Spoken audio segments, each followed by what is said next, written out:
സങ്കീർത്തനം 17:1. നിഷ്കളങ്കൻ്റെ പ്രതിഫലം. കർത്താവേ, എൻ്റെ ന്യായം കേൾക്കണമേ, എൻ്റെ നിലവിളി ശ്രദ്ധിക്കണമേ. നിഷ്കപടമായ എൻ്റെ അധരങ്ങളിൽ നിന്നുള്ള പ്രാർത്ഥന ശ്രവിക്കണമേ. എൻ്റെ വിധി അങ്ങയുടെ സന്നിധിയിൽ നിന്ന് പുറപ്പെടട്ടെ.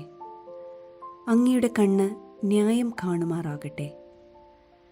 അവിടുന്ന് എൻ്റെ ഹൃദയം പരിശോധിച്ചാൽ, രാത്രിയിൽ എന്നെ സന്ദർശിച്ചാൽ, അങ്ങ് എന്നെ ഉരച്ചു നോക്കിയാൽ എന്നിൽ തിന്മ കണ്ടെത്തുകയില്ല.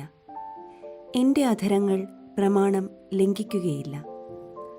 മറ്റുള്ളവർ ചെയ്യുന്നത് പോലെ ഞാൻ തിന്മ പ്രവർത്തിച്ചിട്ടില്ല. അങ്ങയുടെ അധരങ്ങളിൽ നിന്ന് പുറപ്പെടുന്ന വചനം ഞാൻ അനുസരിച്ചു. അക്രമികളുടെ പാതയിൽ നിന്ന് ഞാൻ ഒഴിഞ്ഞു നിന്നു. എൻ്റെ കാലടികൾ അങ്ങയുടെ പാതയിൽ തന്നെ പതിഞ്ഞു. എൻ്റെ പാദങ്ങൾ വഴുതിയില്ല. ഞാൻ അങ്ങയെ വിളിച്ചപേക്ഷിക്കുന്നു. ദൈവമേ, അങ്ങ് എനിക്ക് ഉത്തരമരുളും. അങ്ങ് ചെവി ചായ്ച്ച് എൻ്റെ വാക്കുകൾ ശ്രവിക്കണമേ.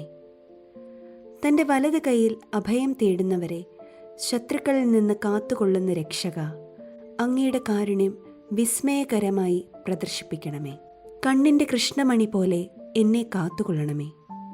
അങ്ങയുടെ ചിറകിൻ്റെ നിഴലിൽ എന്നെ മറച്ചുകൊള്ളണമേ. എന്നെ ഞെരുക്കുന്ന ദുഷ്ടരിൽ നിന്നും എന്നെ വളഞ്ഞിരിക്കുന്ന കൊടും ശത്രുക്കളിൽ നിന്നും എന്നെ രക്ഷിക്കണമേ. അവരുടെ ഹൃദയത്തിൽ അനുകമ്പയില്ല. അവരുടെ അധരങ്ങൾ വൻപ് പറയുന്നു. അവർ എന്നെ അനുധാവനം ചെയ്യുന്നു. ഇതാ, എന്നെ വളഞ്ഞു കഴിഞ്ഞു. എന്നെ നിലം പതിപ്പിക്കാൻ അവർ എൻ്റെ മേൽ കണ്ണുവച്ചിരിക്കുന്നു. കടിച്ചു ചീന്താൻ വെമ്പുന്ന സിംഹത്തെ പോലെയാണവർ. പതിയിരിക്കുന്ന യുവസിംഹത്തെ പോലെ തന്നെ. കർത്താവെ, എഴുന്നേറ്റ് അവരെ എതിർത്ത് തോൽപ്പിക്കണമേ. അങ്ങയുടെ വാൾ നീചനിൽ നിന്ന് എന്നെ രക്ഷിക്കട്ടെ.